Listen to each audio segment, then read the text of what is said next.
시청자 여러분 안녕하십니까. 하나님을 사랑하고 주님을 사랑하며 하나님 나라를 사모하는 여러분들에게 하나님의 은혜와 축복이 함께하게 하시를 축원드립니다. 요즘 날씨가 굉장히 좋아요. 시간이 있고 경제적인 여유름이 있는 분들은 놀러 다니기에 딱 좋은 그런 날씨가 계속되고 있습니다. 반면 농촌에서는 밭가뭄이 심해서 밭작물에 대한 영향이 더 많이 있는 그런 실정입니다. 자, 그러나 여러분들에게는 하나님의 은혜의 단비가 충만히 내리시기를 기원하는 마음으로 오늘 요한복음 강해 제9장 요한복음 9장을 시작합니다. 요한복음 9장까지 이제 9장을 시작하게 됐는데요. 그동안 요한복음 1장에서부터 8장을 마치는 그 시간까지 여러분들은 어떠한 마음과 어떠한 기분으로 또 어떠한 생각으로 요한복음 8장까지 이르렀고 어떤 하나님의 양식을 얻었고 어떤 그 말씀에 대한 도움과 보탬이 됐는지 저로서는 알 수가 없습니다. 성경에는 이런 말이 있죠. 있는 자에게는 더욱더 풍성하게 하고 없는 자는 남은 것마저도 빼앗긴다 하는 말씀이죠. 그것이 이제 한 문화, 두 문화, 다섯 문화, 한 달란트, 두 달란트, 다섯 달란트의 비유에서 예수가 한 말이죠. 그런 말도 있는데 우리 우리도 마찬가지예요. 있는 사람은 말씀을 들음으로 해서 더욱더 그 말씀의 깊이와 양이 풍성해지고 그 모양과 색깔도 다양해지고 상당한 기쁨과 희열이라고 그러죠. 희열. 그런 희열을 느끼는 분도 계시고 좀 답답한 분도 없지 않아 계실 거고 무엇가 무엇인지 도대체 감이 잡히지 않는 분도 더러는 있으리라 생각이 됩니다. 그러나 염려하지 마십시오. 염려하지 마세요. 왜 염려하지 말라고 말씀드린가 하면 이제 우리 세상의 자녀 양육의 예를 들어서 좀 말씀을 드리겠습니다. 우리가 지금은 자녀들을 많아봐야 2명 그렇지 않으면 3명 이렇게 키우잖아요. 그런데 제가 어린 시절만 해도 보통 한 가정에 기본적으로 5에서 7의 자녀들이 있었어요. 그러니까 5남매 아니면 7남매 이렇게 이제 자녀들이 있었죠. 그러고 보면 그 여러 자녀들 중에서 어떤 아이는 좀 부모가 생각하기에 다른 집 아이들보다 또 같은 자식이지만 그 형제들보다 좀 앞서가는 형제도 있고 뒤져가는 형제도 있어요. 분명히 그게 있거든요. 한 부모 밑에서 태어난 자녀들인데도 이제 그런 것이 있더라고요. 그런데 우리가 세상으로 보면 공부를 잘하는 사람이 꼭 성장한 후에 잘 된다는 보장은 없어요. 대부분이 다 잘 풀리지만 그렇다고 반드시 100% 그 사람이 꼭 잘 된다는 보장은 없더라고요. 오히려 공부 잘하던 그 자식보다는 그 인성이 풍성하고 정도 있고 인간적이고 이러한 자식이 커서 부모에게 효도하는 그런 것을 우리가 보고요. 우리가 옛날 속담에 투가리밥 해 먹인 자식 효도받지 못한다 하는 속담이 있거든요. 무슨 말이냐면 옛날에는 먹고 살기가 힘들었잖아요. 그리고 또 옛날에는 또 아들을 낳으면 그 며느리가 대우를 받는데 딸을 계속 낳으면 대를 잊지 못한다고 그래가지고 며느리가 구박받는 시대 있죠.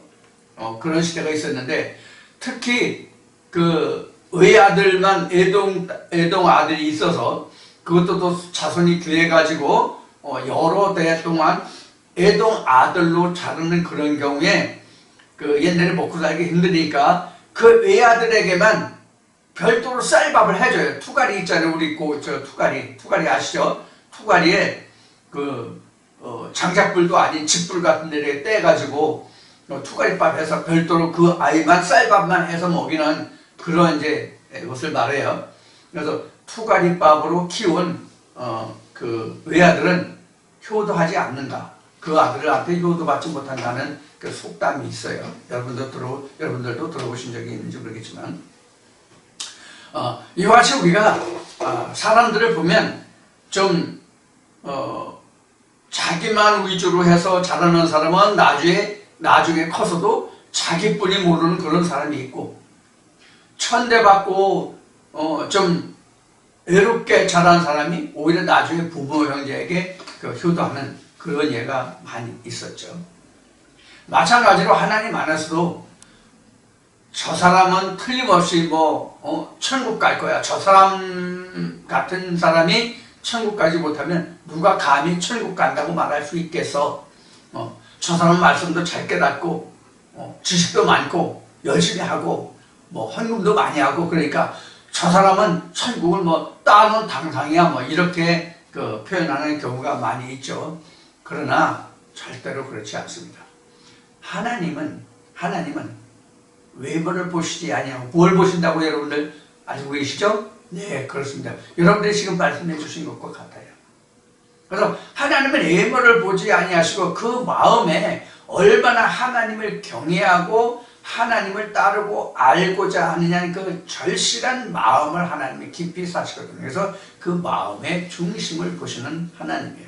그래서 여러분들이 많이 알고 그 형형색색으로 다양하게 말씀을 섭렵하는 것도 중요하지만, 온전한 마음, 순전한 마음으로 우리가 하나님을 경외하고 하나님께 나아가는 그 마음도 하나님이 우리에게 깊은 사랑을 주시는 하나님이시라는 것을 여러분들이 꼭 명심하시고, 여러분들이 온전한 마음, 순전한 마음으로 하나님 앞에 나아가는 그런 모습과 마음이 되어주시길 바랍니다. 자, 이제 오늘은 요한복음 9장 그 첫 번째 시간인데, 요한복음 9장은 사실은 할 게 없어요. 요한복음 9장은 이미 여러분들이 잘 아시는 바와 같이 날 때부터 소경인 자가 예수에게 고침을 받고 바리새인들과 어떠한 일이 벌어졌고, 그러한 사이에서 예수가 바리새인들을 향하여 뭐라고 말했는지, 이 내용이 요한복음 9장에 다예요. 그래서 우리가 요한복음 9장 하면 날 때부터 소경인 자를 예수가 고쳤다 하는 한 절로, 한 소절로 표현할 수 있을 거예요. 자, 그러면 우리가 성경을 볼 때, 특히 우리가 고린도전서 12장에서도 14장까지 은사에 관해서 말씀이 나오죠. 거기서 우리가 사람들이, 교회 다니는 사람들이 가장 흠모한다고 그럴까? 아니면 염원한다고 그럴까? 하는 것이 방언과 뭐예요? 병 고치는 은사예요. 나도 하나님의 은혜를 입어서 이렇게 병을 고쳤으면, 또 방언을 했으면, 이렇게 이제 생각하는 분들이 상당히 많거든요. 그러면 우리가 성경을 보면 예수님이 많은 이적과 기적과 표사를 행하시는 그런 내용들이 많이 나오잖아요. 그런데 그 많은 예수 그리스도의 행한 표적 중에서 그 말미에 예수가 하는 말이 뭐냐면 그보다 더 중요한 거예요. 우리가 6장, 7장 이렇게 건너오면서 거기서 이제 오병이어 역사도 우리가 보아왔잖아요. 그런데 예수가 오병이어 역사 이후에 그를 따르는 무리들을 보고 향해서 하신 말씀이 너희가 배부르고 떡을 먹고 배부른 까닭이라고 이야기하죠. 그러면서 그 뒤에 이어지는 말이 뭐예요? 그런 배부른 떡을 원하지 말고 영원한 생명의 양식을, 하늘의 양식을 구하는 그러한 자가 되라는 말씀을 하시죠. 영생의 떡을 구하라고 말이죠. 이게 고린도전서 12장 말미에 기록한 것으로 은사에 관해서 사도 바울이 증거한 것으로 말하면 너희들이 고린도 교회 너희들이 이러이러한 많은 은사들을 하나님이 우리에게 선물로 주시는데 이러한 것들보다 더 큰 것을 더 좋은 것을 구하라. 그걸로 더 좋은 것을 원하라. 이렇게 말하죠. 사도 바울이. 똑같은 맥락이에요. 똑같은 맥락이에요.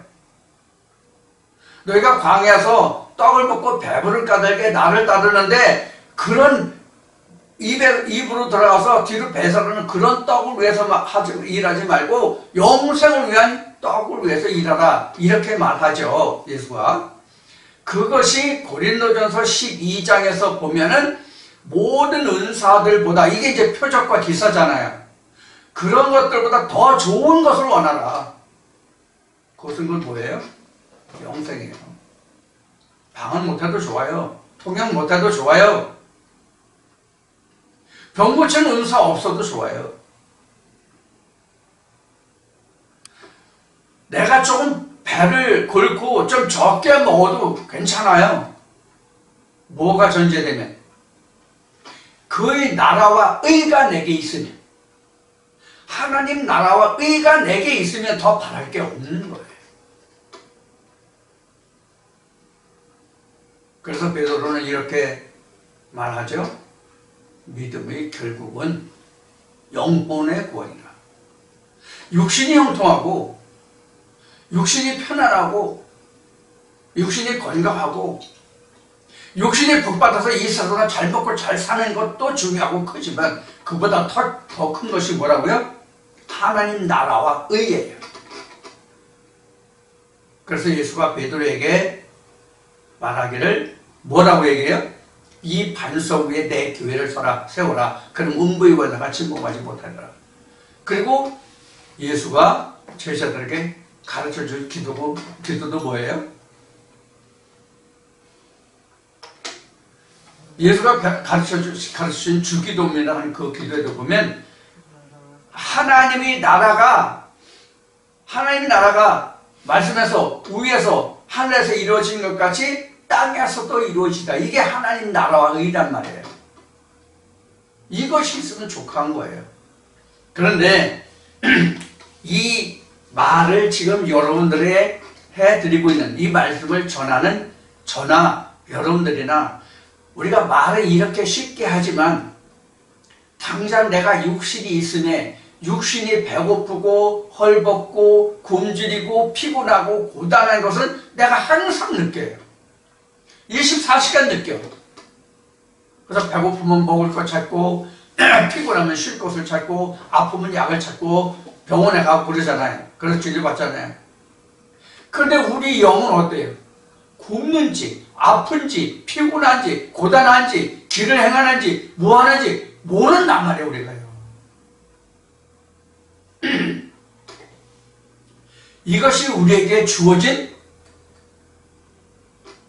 딜레마라고 그럴까? 숙제라고 그럴까? 그런 거예요. 이것이 언제까지 이루어져요? 내가 둘째 사망을 이기는 둘째 사망이 닥치는 그때까지 내가 싸워야 할 거라고 이게. 그래서 사도 바울을 이뤘다는 것도 아니고 잡았다는 것도 아니다. 내가 다만 표대를 향하여 쫓아갈 뿐이다.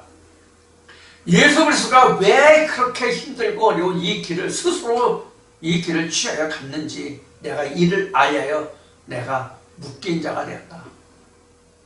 그래서 나도 예수가 바라보고 쫓아간 그 상급을 바라보고 표대를 향해서 오늘도 달린다. 이렇게 고백한 것과 같습니다.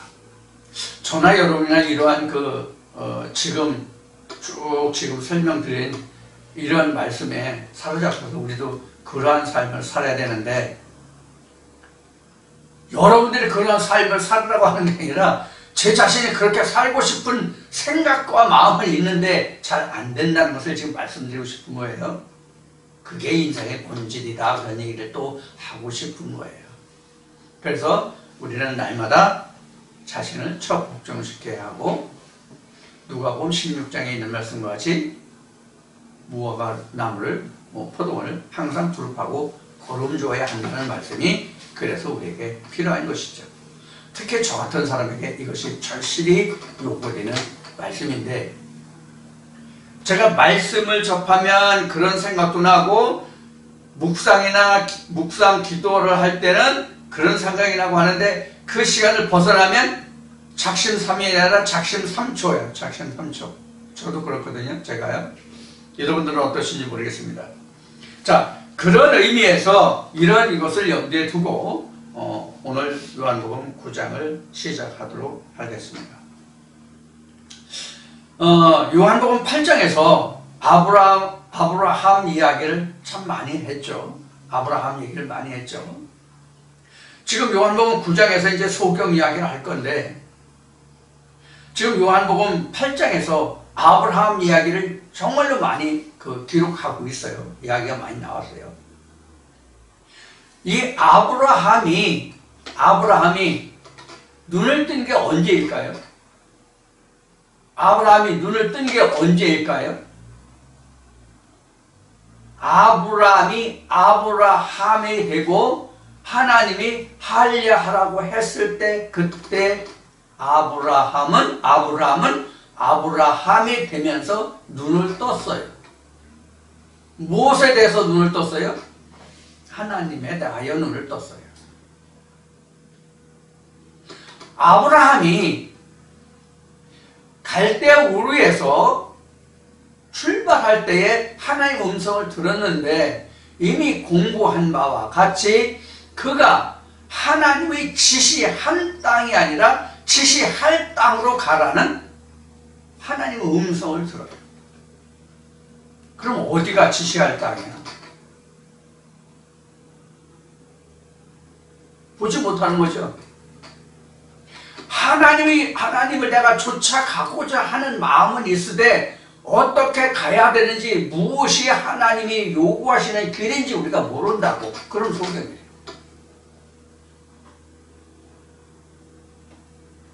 그럼 아브라함이, 지금 말씀드린 바와 같이 아브라함이 언제부터 하나님을 볼 수 있었느냐, 눈이 떠졌느냐 하는 것을 말씀드렸잖아요.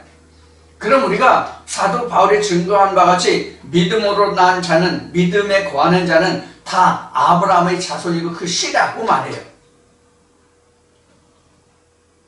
그럼 믿음 이전은 소경이라는 얘기란 말이에요. 보지 못한다는 얘기란 말이에요.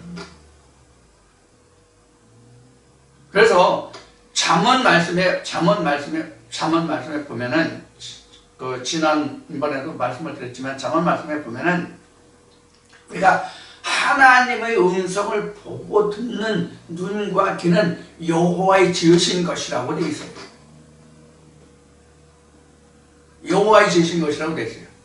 그러면 무엇에 대해서 우리가 보지 못하고 듣지 못한다는 얘기예요? 하나님의 음성을 보지 못하고 듣지 못하는 거예요. 요한복음에서 이것을 말하고 있어요. 예수가 누구를 향해서? 바리새인을 향해서. 바리새인을 향해서 그렇게 말하고 있어요. 이미 요한복음 8장에서도 너희가 내 말을 들을 줄 모른다고 그러죠.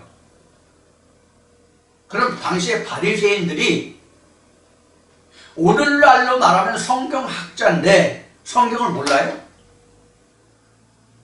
나보다 성경 잘 아는 사람이 있으면 나와봐 하는 사람들이 바리새인들이란 말이에요. 그런데 그들을 향해서 예수는 뭐라고 말해요? 내 말을 들을 줄 알지 못함이라 이렇게. 그럼 그들이 들었다는 얘기예요? 듣지 못했다는 얘기예요? 들었다는 얘기예요. 들을 줄 모른다고 얘기하니까 듣지 못한다는 얘기가 들을 줄 모른다는 얘기잖아요. 방법을 모른다는 얘기잖아요. 그래서 예수가 바리새인들에게 뭐라고 얘기해요? 너희가 나를 찾아도 찾지 못할 것이요, 너희가 나 있는 곳에 오지도 못할 것이요, 너희가 너희 죄 가운데서 죽으리라. 그건 뭐예요? 보지 못하고 찾지 못함이죠. 듣지 못함이죠. 이미 요한복음 8장에서 성경이 다 나오고 벙어리가 다 나왔어요. 벙어리와 귀머거리가 달라요? 같아요? 벙어리와 귀머거리는 똑같은 말이에요. 의미가 똑같아요. 의미가 의학적으로 똑같다고. 듣지 못하면 내가 말하지 못하는 거예요. 어떤 분이 이런 말을 해요. 이 동영상을 볼 때는 모든 것이 다 알고 깨달아지고 그것이 다 이해가 되는데 내가 말하라고 내가 말하려고 하면 내가 표현하려고 하면 내가 무엇을 좀 말하려고 하면 표현하려고 하면 말이 안 나와요. 이렇게 이야기하거든요. 그게 바로 뭐예요? 내가 온전히 그것을 습득하지 못했다, 취득하지 못했다 하는 얘기거든요. 나의 피와 살이 되지 못했다는 얘기거든요. 그래서 걱정하실 필요 없어요. 앞에 말씀드렸듯이 조금 앞서가는 사람이나 조금 뒤에 가는 사람이나 둘째 사망을 이기면 다 아버지 보자니까. 어떤 방법으로든지 세상 말로 얘기하면 꽁 잡는 게 매라고 그랬죠? 네, 꽁 잡는 게 매라고 그랬잖아요. 그래서 어떤 방법으로 하든지 간에 하나님이 정해놓으신 둘째 사망만 이기면 돼요. 하나님이 정해놓으신 둘째 사망만 이기면 돼요. 세상이 말하는 둘째 사망이 아니라 하나님이 정해놓으신 둘째 사망만 이길 수 있으면 아버지 보좌에 가는 건 땅은 당상이에요. 그러니까 많은 것도 중요하지만 절대적으로 내가 지키는 것도 중요하다 그런 얘기예요. 내가 쌀 100가마가 있어. 어떤 사람 쌀 10가마가 있어. 근데 쌀 100가마 있는 사람이 이걸 지키지 못했어. 그럼 쌀 100가마 있었으면 뭐래. 근데 10가마 있는 사람 끝까지 다 잘 지켰어. 그럼 누가 더 부자예요? 예, 끝까지 지킨 사람이 부자예요. 이게 누가복음에서 말하는 부자와 거지 나사로의 예예요. 그러니까 사도 바울이 말한 대로 됐다, 이만하면 됐다, 안전하다, 편안하다 할 때 뭐가 와요? 해성의 고통이 따른다고 그러죠? 복음서에도 나오나요? 그 말이? 복음서에 나오나?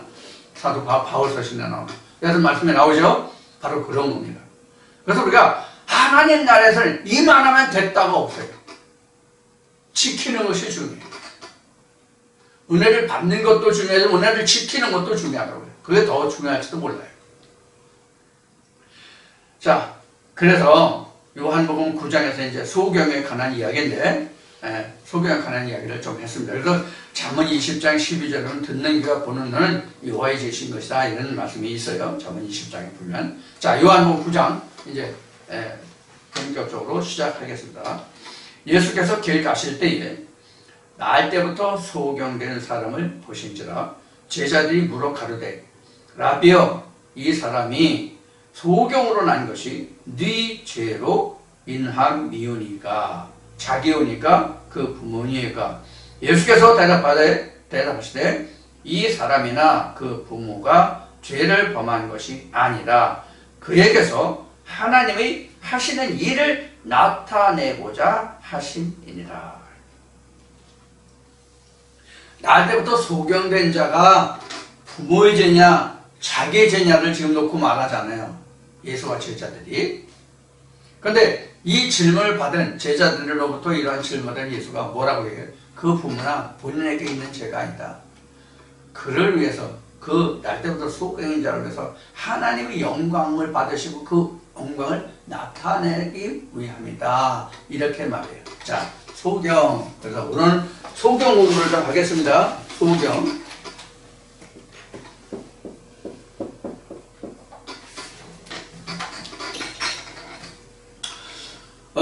이 소경이라는 것은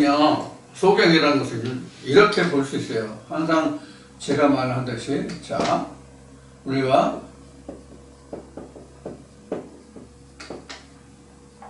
육신적 소경이 있고요. 영적 소경이 있어요. 그래서 육신적 소경 말하는 거 아니에요. 지금 성경에서 말하고자 하는 것은 육신적 소경을 두고 말하는 것이 아니다. 영적 소경을 말하는 것이다 하는 얘기예요. 그래서 앞에 아브라함을 얘기했고 그가 언제부터 보게 됐냐 하는 거예요.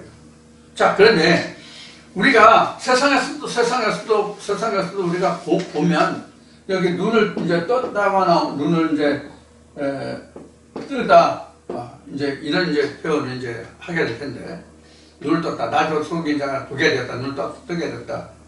자, 그러면 우리가 세상에 태어나서 우리 육신적으로 보면 눈을 뜨는 게 어떤 것이 있는지를 지금 대략 살펴보기로 하죠. 자, 지금은 그 어린 아이를 보면 한글을 보통 4살, 5살이면 벌써 자유자를 쓰고 있는 사람, 쓰는 아이들이 너무나도 많다고요. 너무나도 많아요. 그러면 한글을 그 말은 하되 글을 읽고 쓸 줄 모르는 아이가 글을 쓰고 읽을 줄 안다면 그래도 한글에서 눈이 떠졌다, 눈을 떴다 이렇게 얘기한단 말이에요. 눈을 떴다라고 얘기한단 말이에요. 그리고 우리 어린아이로 태어났을 때는 벌과 먹고 살아도 수치를 몰라요. 창피한 것을 몰라요. 그래서 차츰 나이가 들면 남녀 구별도 하고 부끄러운 줄도 알아서 가릴 줄을 알죠. 그럼 이것이 우리가 표현은 안 하지만 성에 대해서 이미 눈을 뜬 거란 말이에요. 부끄러움에 대해서 눈을 뜬 거란 말이에요. 그래서 우리가 육신적으로 자라감에 있어서 눈을 떠는 게 뭐 학문적으로도 있고 그 다음에 육신적인 그 생리적인 부분도 있고 많잖아요. 그래서 우리가 그런 그 배움을 통해서 얻어지는 그것도 우리가 학문에서 눈을 뜬다라고 말하고, 생리적인 것도 우리가 살아가면서 그 생활이나 배움이나 경험을 통해서 얻어지는 것도 우리가 그것을 눈을 뜬다고 그러고, 특히 우리가 성적으로 그 어떤 경험이 있으면 그 사람은 이미 성에 대해서 눈을 떴어 이렇게 그 이야기를 많이 하고 자랐거든요. 제가 어렸을 때요. 지금은 어떻게 표현하는지 모르겠는데, 그래서 지금 말하는 바와 같이 학문적으로 우리가 점점 그 단계별로 눈을 떠가고 생리적으로 육신적으로 세상을 살면서 자꾸 눈을 떠가고 그런단 말이에요. 그걸 눈을 떠간다고 그런단 말이에요. 눈을 떠간다. 그럼 그건 뭐예요? 깨달음이죠. 깨달음이죠. 그래서 이제 바울 얘기도 하고 아브라함 얘기도 한 거예요. 그래서 요한복음 8장도 이야기한 거예요. 그래서 이 사여서를 보면은 하나님이 그 이스라엘 백성들에 대해서 하나님이 눈을 감기셨다고 그랬어요. 잠드는 신을 주었다고 그러셨어요. 그리고 이스라엘 선지자들이 돌이켜서 하나님께로 돌아갈 거가 그들을 더욱더 소경되고 눈먼 자가 되게 한다는 말씀도 있어요. 이사야서를 보면. 그러면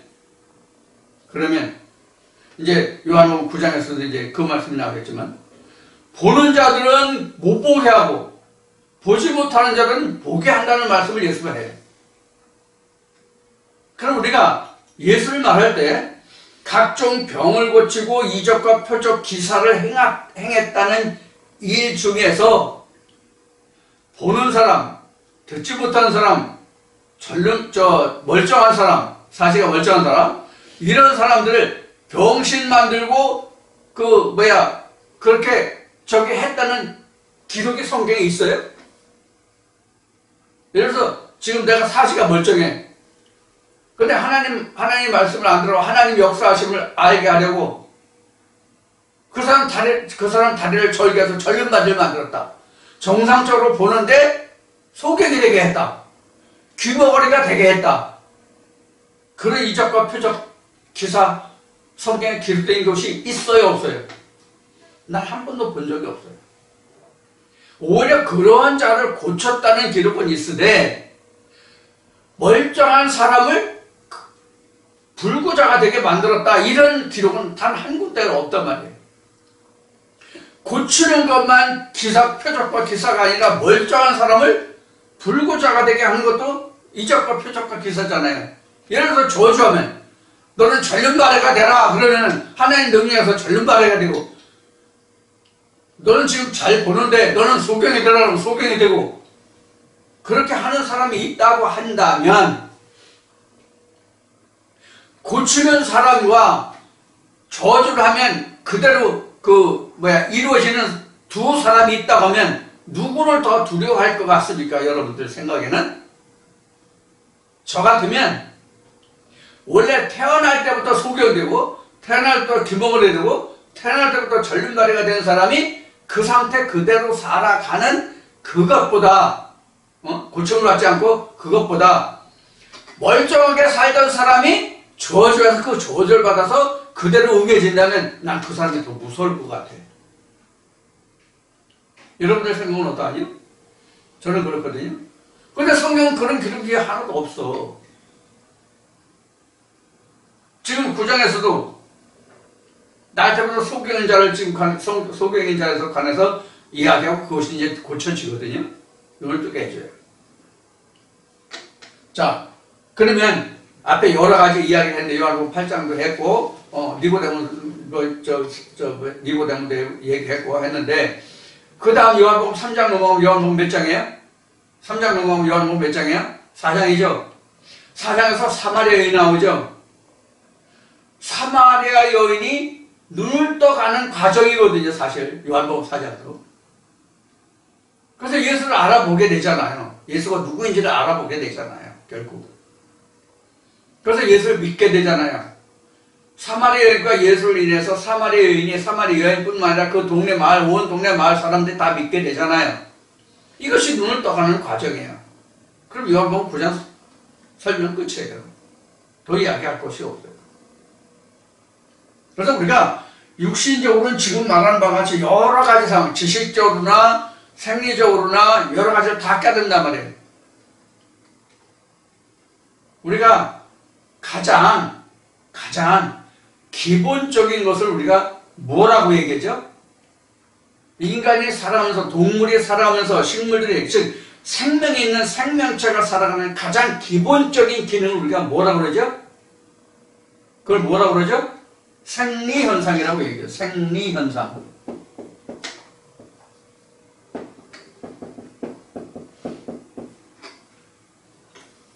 생리현상이라는 게 여러분들 여자아이가 성장해 가면서 그 하는 생리를 얘기하는 게 아니에요. 그런 생리가 아니라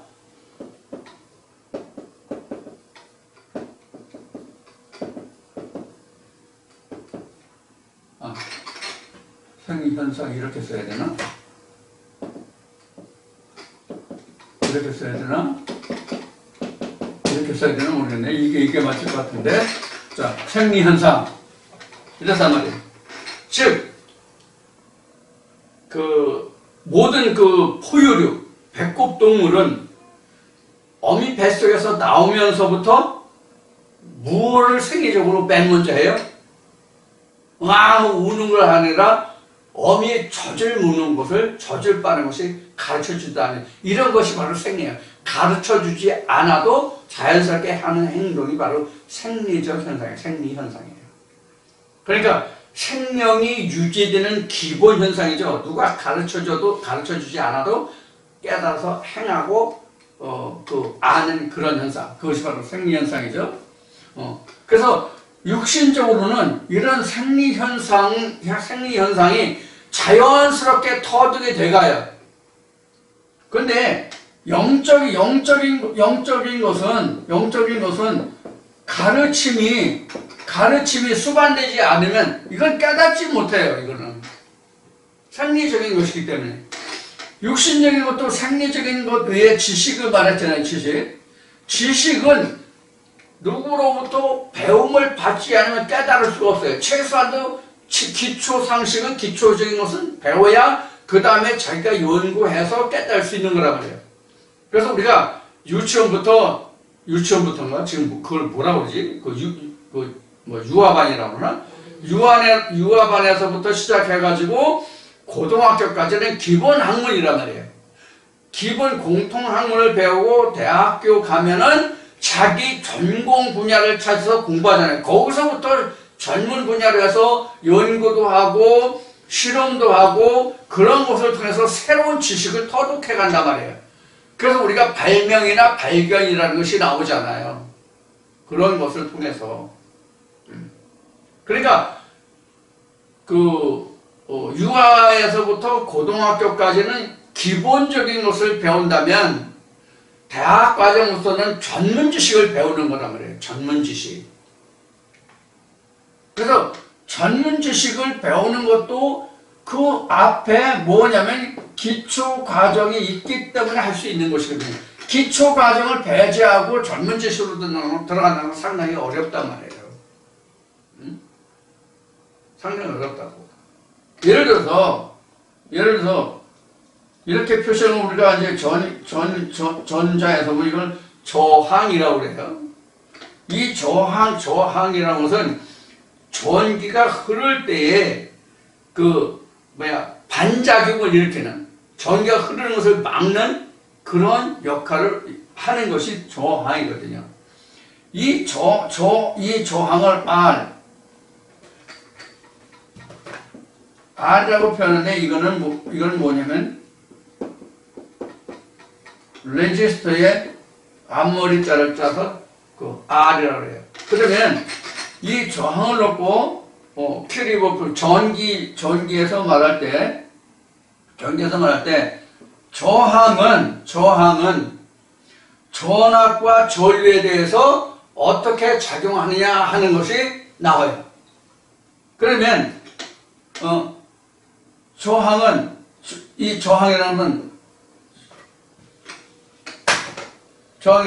이제 전류, 전류는 이거 전류라고 하는데 전류는 전류 I는 R분의 E 뭐 이렇게 표현한단 말이에요. 그러면 저항이고 이건 전압이란 말이에요. 이게 전류예요. 그러면 이런 기초를 배우기 때문에 이런 것을 놓고 이 관계를 연구해서 저항을 얼마로 하면 여기서 100V 뭐 3A를 흘렸을 때 여기로 얼마나 하면 여기서는 같은 100V일 때 2A가 된다니 또 1A가 된다니 이런 계산이 여기서 나온단 말이에요. 이런 것이 있기 때문에 이런 것이 이제 연구란 말이에요. 이렇게 해서 우리가 보는 TV나 라디오나 뭐 각종 지금 우리 쓰고 있는 스마트 기기라는 게 많잖아요. 예를 들어서 우리 전화기도 스마트 기기잖아요. 다 기초적으로 이러한 것이 연구돼 가지고 나는 여기에다가 이 저항만 있는 게 아니라 콘덴서라는 것도 있고 지금 얘기한 저항이라는 것도 있고 코일이라는 것도 있고 뭐 반도체 다이오드라는 게 또 있고 그 다음에 트랜지스터라는 것도 있고 TR 이렇게 쓰는데 트랜지스터라는 것도 있고 이런 것을 통해서 우리가 무엇을 만들어요? 스마트폰도 만들고 라디오도 만들고 TV도 만들고 이런 거란 말이에요. 이런 세세한 것에 대해서 눈을 떠가는 것이 우리가 성경에서 영적 지식이에요. 그래서 지금 제가 여러분에게 이러저러한 것들을 많이 말씀을 드리는 거예요. 왜? 이런 지금 어디 가서 생리적인 현상이 아니라 지식은 기본적인 기초적인 기초 지식이 있어야 된다고 말했잖아요. 이런 기초식을 배워서 내가 하나님 말씀을 내가 스스로가 무엇을 할 수 있도록 자기가 자기 먹을 떡을 해 먹을 수 있는 방법을 여러분들에게 가르쳐 주는 거예요. 그래서 예수는 이렇게 말하죠. 어떻게 말하냐면 제자가 스승보다 나은 자가 없다. 그러나 제자가 스승과 같으면 족하다. 이렇게 말하죠. 예수가 말하기를. 그런데 세상은 스승보다 제자가 훨씬 나아야 세상은 발전합니다. 그런데 우리가 예수보다 더 높이 올라갈 수는 없잖아요. 성경에서 말하면 예수보다 더 높이 올라갈 수가 없잖아요. 왜? 예수가 정점이기 때문에. 그래서 성경에서는 예수를 스승으로 놓고 그 따르는 무리들을 제자로 뒀을 때에 제자가 스승보다 낫지 못하지만 제자들이 스승과 같으면 족하다고 한 거예요. 그 이상 올라갈 데가 없으니까. 정점이니까. 자, 이런 것들을 우리가 보면서 성경이 무엇을 말한다는 것을 여러분들이 이해하시고 깨달으시면 됩니다. 지금 뭐 이런 여러 가지 이야기들 여러분들 다 담아두지 않아도 돼요. 그것을 말하고자 함이 아니라 우리가 소경이 무엇이다. 그럼 소경이 어떻게 깨달아가냐 하는 과정을 예를 들어서 설명하다 보니까 이런저런 제가 공부한 기초적인 것을 들어서 여러분에게 설명을 드렸을 뿐이에요. 자, 그러면 우리가 생리적인 것을 빼고는 다 후천적으로 얻어지는 것이지 선천적으로 얻어지는 게 아니잖아요. 생리 현상을 빼놓고는 선천적으로 내가 가르침을 받지 않고 깨닫는 것이 없단 말이에요. 그러면 소경의 눈을 뜬다고 하는 것은 무엇이냐면 선천적으로 우리가 타고나지 않은 것을 우리가 알아가는 것이 눈을 뜬다예요.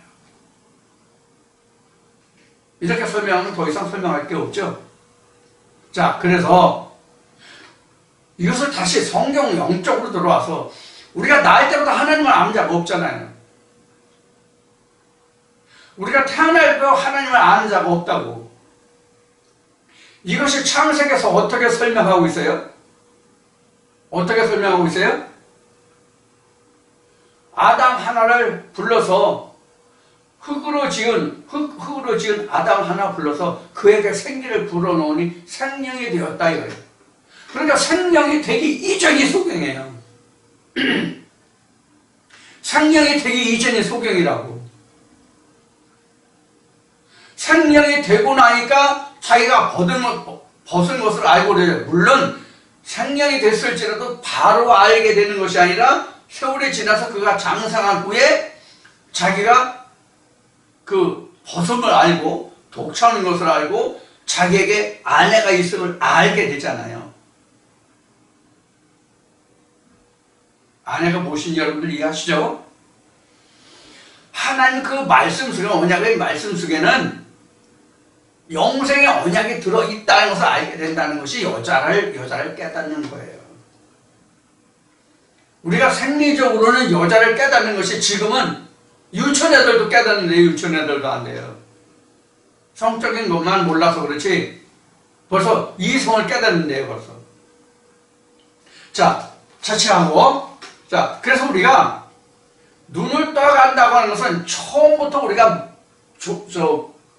태어날 때부터 내가 받지 않은 그런 것에 대해서 알아가는 그 과정이 눈을 뜬다 해요. 모르는 상태는 소경이고. 자, 그것을 염두에 두시고 이 말씀을 보시면 될 거예요. 그래서 요한복음 9장은 가능하면 짧게 끝내려고 합니다. 그 다음에 이제 그 5절부터 보겠습니다. 내가 세상에 있는 동안에는 4절부터 해야 되나? 때가 아직 낮음에 나를 보내신 이의 일을 우리가 하여야 하리라. 밤이 오리니 그때는 아무도 일할 수 없느니라. 이것도 세상적으로 맞지 않죠. 물론 2000년 전 이때에는 오늘날 우리가 사용하고 있는 전기라는 것이 없어서 밤에 불을 켤 수 없어서 일을 못했을지도 몰라요. 그러나 저녁에 방 하나 그 사물을 분별할 수 있을 정도의 불을 켜고 살았단 말이에요. 어떤 기름을 쓰든지 간에. 우리나라 같은 경우는 아주까리 기름도 썼고요. 들기름도 썼고요. 여러 가지 기름으로 불을 켰단 말이에요. 물론 이제 그 이후에는 뭐 석유라는 것이 있어서 등잔불을 쓰다가 난불을 쓰다가 뭐 이런 이제 과정을 거쳤죠. 그러다가 이제 그 후에는 이제 과기와 따라 이제 초도 생기고요. 양초라고 해서 초도 생기고요. 이런 이제 그 발달 과정을 거쳐왔죠. 그래서 무엇으로 쓰든지 간에 저녁을 밝힐 수 있는 최소한의 등불이 있었단 말이에요. 성경에 등불이 기록될 만큼 성경에도 등불이 기록되잖아요. 자, 그러면 이미 성경도 신약에만 등불이 기록되는 것이 아니라 이미 어디서부터 등불이 기록돼요? 모세기에 보면 성전에 저녁에 불을 밝히는 등이 나오잖아요. 자, 이런 것을 볼 때에 그때 당시에도 저녁을 밝히는 불이 있기 때문에 저녁이라고 해서 꼭 일을 못하는 건 아니란 말이에요. 그럼 어떤 일을 말할까요? 하나님 나라의 일이에요. 하나님 나라의 일은 예수가 없으면 절대로 하나님 나라를 할 수가 없어요. 세상은 모닥불이라도 켜놓고 화토불이라고 그러죠. 장작 같은 거 나무가지 태우고 화토불이라고 그러죠. 화토불을 켜놓고도 내가 어렸을 때는 저녁에 타작도 하고요. 길싸움도 하고요. 다 했단 말이에요. 그러면 밤이 되면 일을 못한다? 밤이 된다고 일을 못하는 게 아니에요. 반드시 해야 할 일이 있으면 밤에 화토불을 켜놓고도 장작불을 모닥불을 켜놓고도 일을 했단 말이에요. 그러나 예수가 없는 밤에 할 수 없는 일은 절대로 예수가 없으면 할 수가 없어요. 그 다른 불로 그 어떤 불로도 이를 대체할 방법이 없어요. 그것을 지금 여기 4절에서 말하고 있는 부분. 곧 내가 있을 때는 낮이다 하는 얘기죠. 자, 그래서 5절에 보면 내가 세상에 있는 동안에는 세상의 빛이로라. 이 말씀을 하시고 땅에 침을 뱉어 진흙을 이겨 그의 눈에 바르시고 이르시되 실로암 곳에 가서 씻으라 하시니 실로암은 번역하면 보냄을 받았다는 뜻이라. 이에 가서 씻고 밝은 눈으로 왔더라. 자, 이제 여기에 예수가 날 때부터 소경된 자에게 그 처방을 내리는 그런 장면이 나오죠. 처방전이에요. 그러니까 이가 왜 못 보는지를 병의 원인, 병인을 확실히 진단해야만 그에 대한 올바른 처방이 나오죠.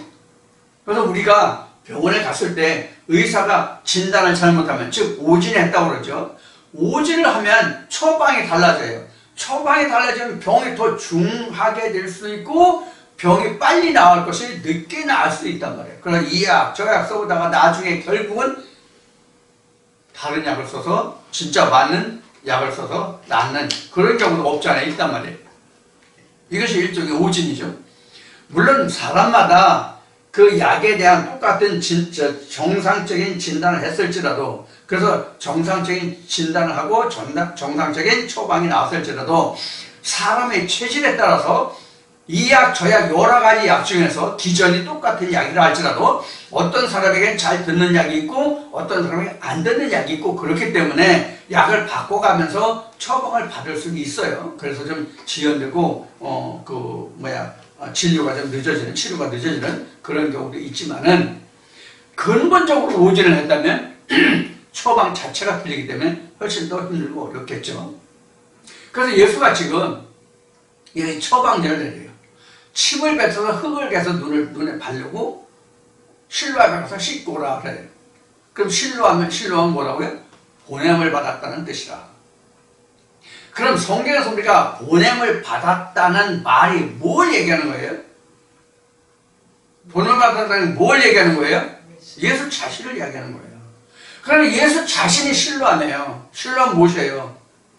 요한복음 4장에서 말하는 게 내가 영원한 생수라고 말했잖아요. 그러니까 같이 우리가 이런 말을 생각하면 돼요. 응? 이렇게 생각하면 돼요. 에덴에는 많은 물의 근원이 있어요. 많은 그 물의 근원이 있는데 퓨어 골드가 나는 강은 하나뿐이 없잖아. 그게 곧 예수란 말이에요.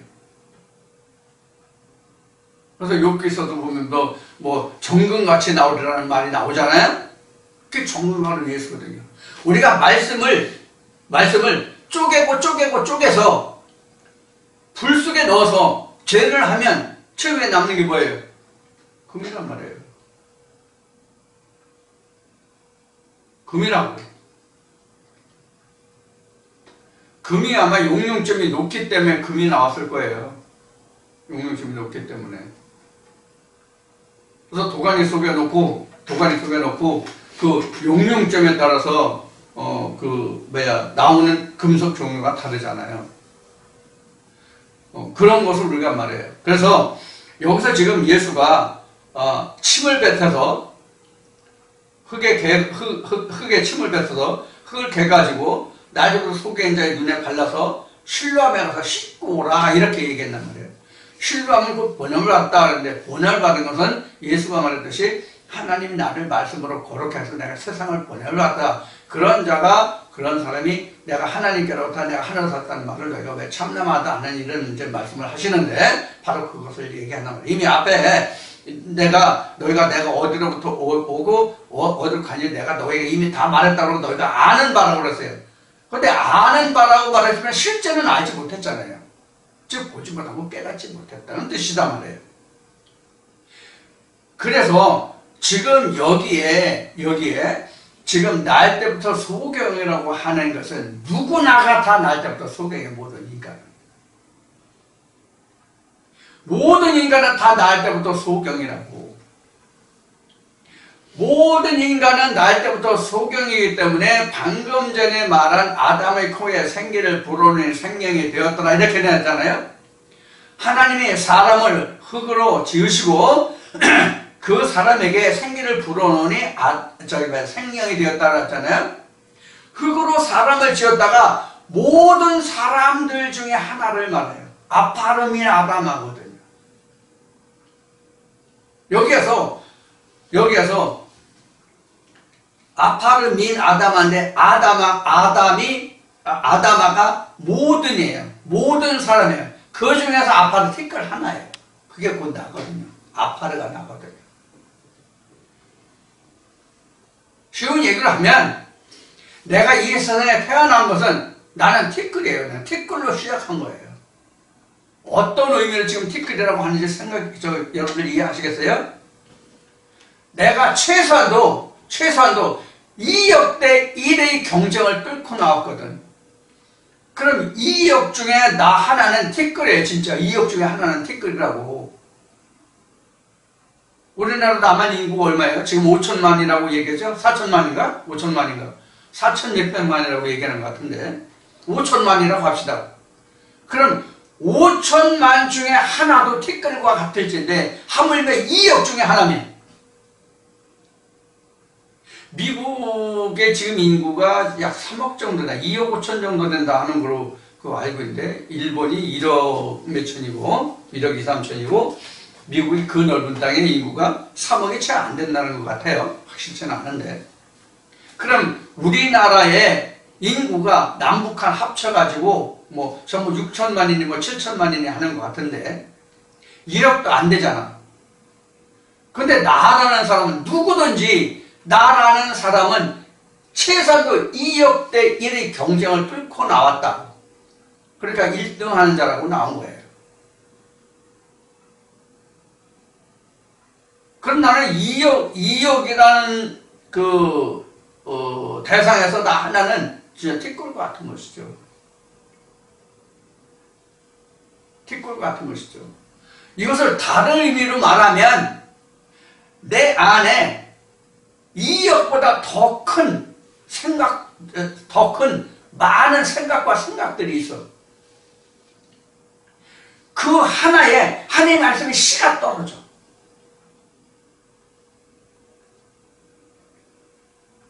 그 말씀이 자라면 성경에 기록된 대로 온 땅을 다 차지하는 거예요. 네? 내 마음에 온 땅을 다 차지한다고. 이게 바로 아파르민 아담의 의미예요. 나 하나도 아파르민 아담아야. 2억 중에 하나니까 아파르민 아담아야. 그 2억을 대표해서 내가 태어났잖아.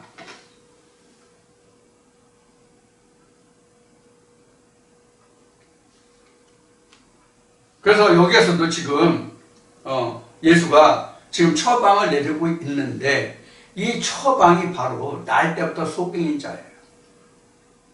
날 때부터 소경인 자. 우리가 날 때부터 하나님 말씀 모르잖아. 그래서 하나님이 거기다 생기를 불어넣잖아. 우리도 지금 생기를 불어넣는 일을 한단 말이에요.